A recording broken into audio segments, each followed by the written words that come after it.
জমিনটা কিন্তু বাংলাদেশের, এটা তো আপনারা সবাই জানেন। এবং বাংলাদেশের মানুষ বাংলাদেশে বসবাস করবে, ভারত থেকে কোনো মেশিন বাংলাদেশে চলবে না।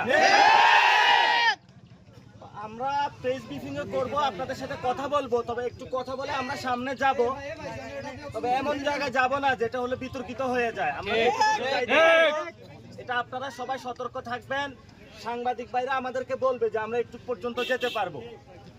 আমাদের সবচেয়ে বড় কথা যেটা, আমি অনেক রিস্ক, জীবনের রিস্ক নিয়ে এখানে এসেছি, কারণ সীমান্ত এলাকার মানুষদের দেখার কেউ নাই বাংলাদেশে।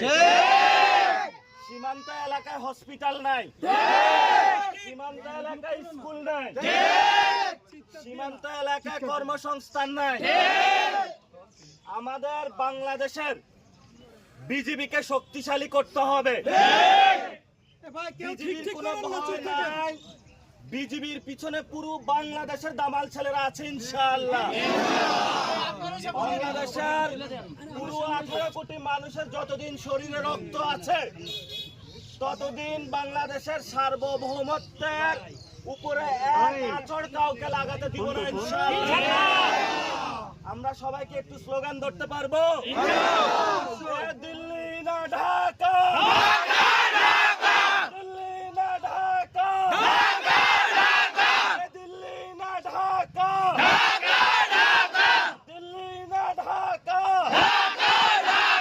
ভারত না বাংলাদেশ, আমার দেশ তোমার দেশ, আমার দেশ তোমার দেশ। আমি এখন বলবো, বাংলাদেশের জনগণ